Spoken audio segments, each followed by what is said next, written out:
আমার উপর অভিযোগ আমি রাজবিদ্রোহী, তাই আমি আজ রাজকারাগারে বন্দী এবং রাজদ্বারে অভিযুক্ত। একধারে রাজার মুকুট, আর ধারে ধূমকেতুর শিখা। একজন রাজা, হাতে রাজদণ্ড, আরেকজন সত্য, হাতে ন্যায়দণ্ড। রাজার পক্ষে নিযুক্ত রাজবেতনভোগী রাজকর্মচারী, আমার পক্ষে সকলে রাজার রাজা, সকলে বিচারকের বিচারক, আদি অনন্তকাল ধরে সত্য জাগ্রত ভগবান। আমার বিচারককে কেহ নিযুক্ত করে নাই। এই মহাবিচারকের দৃষ্টিতে রাজা প্রজা, ধনী নির্ধন, সুখী দুঃখী সকলের সমান। এর সিংহাসনে রাজার মুকুট আর ভিখারির একতারা পাশাপাশি স্থান পায়।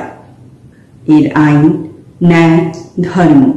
সে আইন কোনো বিজেতা মানব, কোনো বিজিত বিশিষ্ট জাতির জন্য তৈরি করে নাই। সে আইন বিশ্বমানবের সত্য উপলব্ধি হতে সৃষ্ট।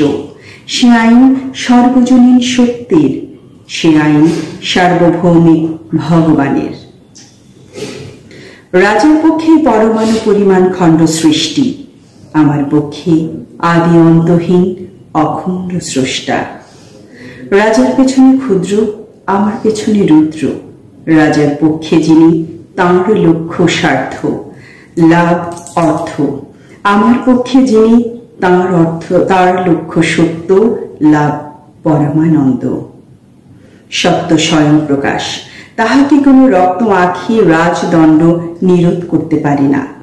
আমি সেই চিরন্তন স্বয়ং প্রকাশের বিনা, যে বিনায় চির সত্যের বাণী ধ্বনিত হয়েছিল। আমি ভগবানের হাতের বিনা, বিনা ভাঙলেও ভাঙতে পারি, কিন্তু ভগবানকে ভাঙবে কে?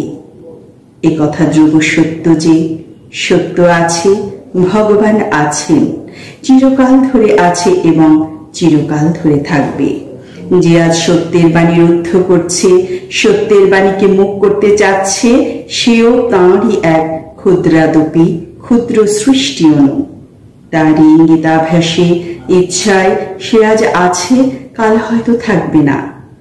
নির্বোধ মানুষের অহংকারের আর অন্ত নাই।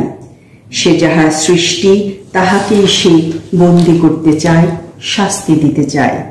কিন্তু অহংকার একদিন চোখের জলে ডুববে ডুববে।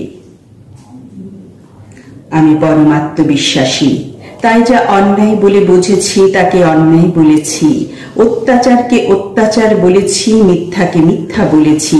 কাহারও তোষামত করি নাই।